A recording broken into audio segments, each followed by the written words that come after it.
प्यारे दोस्तों, स्वागत है आपका हमारे चैनल WB क्लासेस 02 हीरो में। आज के इस वीडियो में हम लोग बहिर्जात प्रक्रियाएं, नदी के कार्य के बारे में पढ़ने जा रहे हैं। आपका कोई भी इंपॉर्टेंट टॉपिक मिस ना हो जाए, इसके लिए आप हमारे चैनल को लाइक, शेयर और सब्सक्राइब करना ना भूलें। तो चलिए क्लास को स्टार्ट करते हैं। बहिर्जात प्रक्रियाएं, एक्सोजेनेटिक प्रोसेस।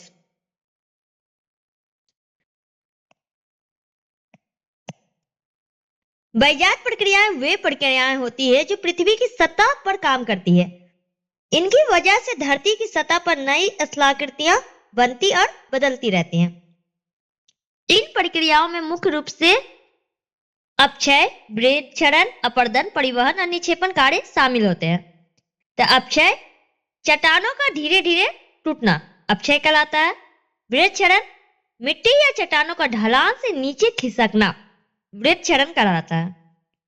अपरदन, पानी, हवा या बर्फ द्वारा मिट्टी और चट्टानों का कटाव जो होता है उसे अपरदन कहते हैं। परिवहन, कटे हुए पदार्थों को एक जगह से दूसरी जगह ले जाना परिवहन कहलाता है।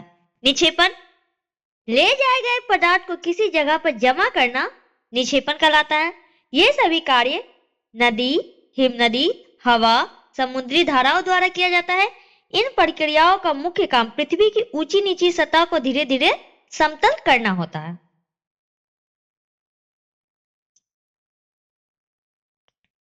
अंतर्जात बल और बहिर्जात बल। भू संचलन, भूकंप, ज्वालामुखी जैसे अंतर्जात बल पृथ्वी के अंदर से काम करते हैं। ये पृथ्वी की सतह पर ऊंचे नीचे और असमानताएं पैदा करते हैं, जैसे पहाड़ बनना या जमीन का ऊपर उठना और धंसना। दूसरी ओर बहिर्जात बल इन असमानताओं को धीरे धीरे कम करके धरातल को समतल बनाने का काम करते हैं। इसी कारण बहिर्जात बलों को समतल स्थापक बल भी कहा जाता है। प्रवाही जल, जैसे वर्षा का पानी और नदियों का जल, भूमिगत जल, हिमानियां, पवन और समुद्र की लहरें वायुमंडल में उत्पन्न होती है और गुरुत्वाकर्षण के प्रभाव से काम करती है। क्योंकि ये सभी शक्तियां धरातल के बाहर या ऊपर सक्रिय होती है, इसलिए इन्हें बहिर्जात बल कहते हैं। अपक्षय, जब चट्टानें अपने ही स्थान पर धीरे धीरे टूट जाती है तो इस प्रक्रिया को अपक्षय कहते हैं। इसमें चट्टानों के टुकड़े बन जाते हैं, लेकिन वे एक जगह से दूसरी जगह नहीं जाते हैं। अपक्षय होने के मुख्य कारण है जैसे तापमान में बदलाव, गर्मी ठंडा, वर्षा का पानी, तुषार या पाला, पेड़ पौधों की जड़ें, जीव जंतु और मानव की गतिविधियां। इन सभी कारणों से चट्टानें समय के साथ कमजोर होकर टूटने लगती है। इसे ही अपक्षय कहते हैं। अपरदन, जब टूटी हुई चट्टानों या मिट्टी के टुकड़े को एक स्थान से दूसरे स्थान तक ले जाया जाता है तो इस प्रक्रिया को अपरदन कहते हैं। यह कार्य कई प्राकृतिक शक्तियों द्वारा किया जाता है, जैसे नदियां, हिमनद, पवन, भूमिगत जल, समुद्र की लहरें। ये सभी शक्तियां चट्टानों और मिट्टी को काट कर या बहाकर एक जगह से दूसरी जगह ले जाती है। इसे अपरदन कहते हैं। निक्षेपण, जब पानी, हवा या बर्फ द्वारा लाया गया मिट्टी, बालू या चट्टानों का पदार्थ किसी स्थान पर जमा हो जाता है, इस प्रक्रिया को निक्षेपण कहते हैं। उदाहरण के तौर पर नदी के मुहाने पर डेल्टा का बनना, समुद्र के किनारे बालू का जमा होना। अर्थात जब बहाकर लाए हुए पदार्थ किसी जगह पर रुककर जमा हो जाते हैं तो उसे निक्षेपण कहा जाता है। अपक्षय में चट्टान एक स्थान पर टूटते हैं और वहीं रह जाते हैं। अपरदन में टूटे हुए चट्टानों को एक स्थान से दूसरे स्थान तक ले जाया जाता है और निक्षेपण में बहाकर लाए गए पदार्थों को जमा किया जाता है।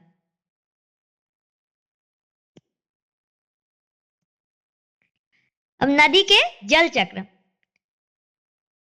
जलीय चक्र पृथ्वी पर पानी की एक निरंतर चलने वाली यात्रा है, जिसमें सूर्य की गर्मी मुख्य चालक शक्ति का कार्य करती है। सबसे पहले सूर्य की किरणें से गर्म होकर महासागरों और झीलों का जल वाष्प बनकर वायुमंडल में ऊपर उठता है। जब यह जलवाष्प ऊपर जाकर ठंडा होता है तो संघनन की प्रक्रिया द्वारा बादलों का निर्माण होता है और फिर यही पानी वर्षा के रूप में पुनः धरती पर गिरता है। वर्षा से प्राप्त यह जल धरातल पर छोटी बड़ी नदियों और नालों के रूप में बहने लगता है। नदियों का सबसे महत्वपूर्ण कार्य इस जमीनी पानी को इकट्ठा करके वापस महासागरों तक पहुंचाना है। इस प्रकार नदियां और सौर ऊर्जा द्वारा संचालित इस चक्र को पूरा करने में एक सेतु की भूमिका निभाती है, जिससे जल का संतुलन बना रहता है। सूर्य की गर्मी द्वारा समुद्र, झील, नदी आदि का पानी जो है भाप बनकर उड़ जाता है। फिर ऊपर जाकर संघनन प्रक्रिया के द्वारा बादल का निर्माण होता है। फिर बादल से वर्षा, वर्षा से जल नदी और जल नाले में जाते हैं, फिर उससे समुद्र में जल जाते हैं। इस तरीके से पूरा जो जल चक्र है चलता रहता है। इसको चित्र के माध्यम से समझे। महासागर से सूर्य के ताप द्वारा वाष्पीकरण के माध्यम से जल जो है ऊपर जाता है। उसके बाद संघनन होकर बादल बनता है, बादल से फिर वर्षा होती है, वर्षा से फिर नदी, झील के माध्यम से फिर वापस से जल जो है समुद्र में चला जाता है। इस तरीके से पूरा प्रोसेस होता है। समुद्र से वाष्पीकरण के द्वारा जल ऊपर जाके संघनन के द्वारा बादल बनकर वर्षा के द्वारा फिर नदी से वापस समुद्र में मिल जाता है। नदी से संबंधित परिभाषाएं। नदी, नदी पानी की वह प्राकृतिक धारा है जो जमीन की ढाल के अनुसार एक निश्चित मार्ग पर निरंतर बहती रहती है। यह प्रकृति की एक अनमोल देन है, जिसका निर्माण इंसानों द्वारा नहीं होता है। नदी का पानी हमेशा ऊंचाई से नीचे की ओर ढाल का सहारा लेकर बहता है और समय के साथ वो यह धरती की सतह को काटने तथा उसे समतल बनाने में महत्वपूर्ण भूमिका निभाता है। सरल शब्दों में कहे तो जब जल का एक विशाल भंडार प्राकृतिक रास्तों पर ढाल की दिशा में आगे बढ़ता है तो उसे नदी कहा जाता है। उद्गम स्थान, वह स्थान जहां से नदी का जन्म होता है या जहां से वह पहली बार निकलना शुरू करती है, उसे नदी का उद्गम स्थान कहा जाता है। नदियों की उत्पत्ति अक्सर ऊंचे पहाड़ों पर स्थित हिमनदों, प्राकृतिक जल स्रोतों, भारी वर्षा वाले क्षेत्रों या किसी विशाल झील से होता है। उदाहरण के लिए भारत की पवित्र गंगा नदी का उद्गम गंगोत्री हिमनद से होता है, जबकि यमुना नदी का जो जन्म है यमुनोत्री हिमनद से होता है। मुहाना, नदी अपनी जीवन यात्रा समाप्त कर जहां अपना जल गिराती है उसे नदी का मुहाना कहते हैं। जैसे गंगा नदी का मुहाना बंगाल की खाड़ी है।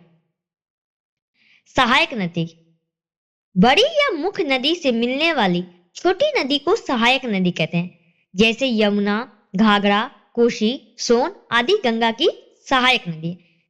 किसी बड़ी नदी में अनेक छोटी छोटी नदियां आके मिल जाती है, उसे ही सहायक नदी कहते हैं।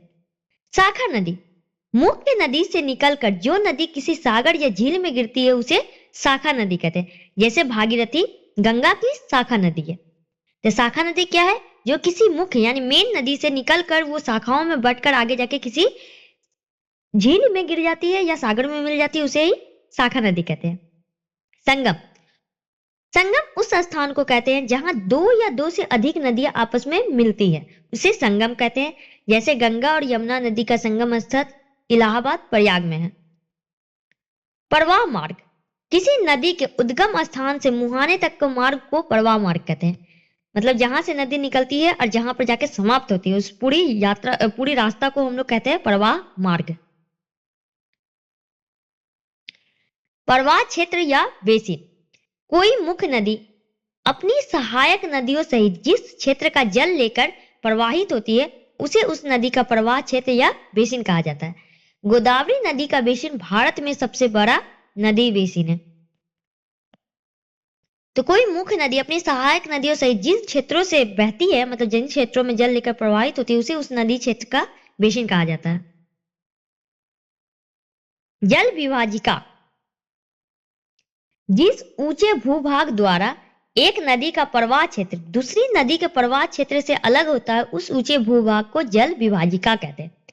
इसमें क्या है कि कोई भी ऊंचा भूभाग जिससे दो नदियां निकले लेकिन दोनों अलग अलग डायरेक्शन में निकले, उस ऊंचे भूभाग को उस दोनों नदियों का जल विभाजिका कहा जाता है।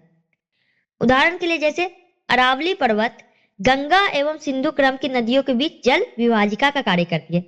जल विभाजिका के दोनों ओर नदियां दो विपरीत दिशाओं में बहती है।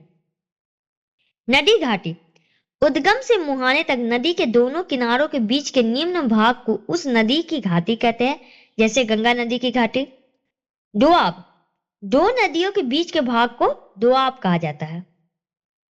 सदाबहानी नदी, हिमनद या बर्फीले स्थान से निकलने वाली नदियों में वर्ष भर बर्फ का पिघला पानी बहता रहता है। ऐसी नदियों को सदाबहानी नदी कहते हैं। जैसे गंगा नदी सालों भर बहते रहती है। नदी के कार्य, पृथ्वी की सतह को बदलने में नदियां की बहुत महत्वपूर्ण भूमिका होती है। जब नदी पहाड़ों से निकलकर मैदानों और अंत में समुद्र की ओर बहती है तो वह रास्ते में चट्टानों को काटती है, मिट्टी और पत्थरों को अपने साथ बहाकर ले जाती है और कहीं कहीं उन्हें जमा भी कर देती है। नदी के कार्य वे प्राकृतिक प्रक्रिया हैं जिनके द्वारा नदी चट्टानों को काटती है, पदार्थों को एक स्थान से दूसरे स्थान तक ले जाती है और अंत में उन्हें कहीं जमा कर देती है। इसके लिए ये नदियां जो है मुख्य रूप से 3 कार्य करती है। पहला है अपरदन, इरोजन, दूसरा है स्थानांतरण या परिवहन, ट्रांसपोर्टेशन, तीसरा है निक्षेपण या डिपोजिशन। अपरदन, जब नदी की धारा अपनी तली और किनारों को काटते हुए आगे बढ़ती है तो इस प्रक्रिया को अपरदन कहते हैं। नदी में जितना अधिक जल और जितना वेग होगा, अपरदन उतना ही अधिक होगा। नदी की अपरदन शक्ति जो होती है उसके वेग के वर्ग के समानुपाती होती है। स्थानांतरण या परिवहन, जब नदी चट्टानों को काटती है तो वह उन टुकड़ों जैसे मिट्टी या पत्थर के रेत को अपने साथ आगे बहा ले जाती है। इसी को परिवहन कहते हैं। यह पूरी तरह से 2 चीजों पर टिका होता है, पानी की मात्रा और पानी का वेग।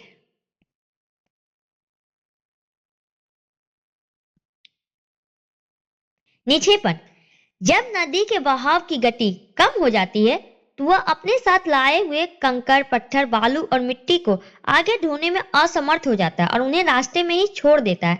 इस प्रक्रिया को निक्षेपण कहते हैं। नदी के निक्षेपण प्रक्रिया के द्वारा घाटी को गहरा किया जाता है, घाटी को चौड़ा किया जाता है और घाटी को लंबा किया जाता है।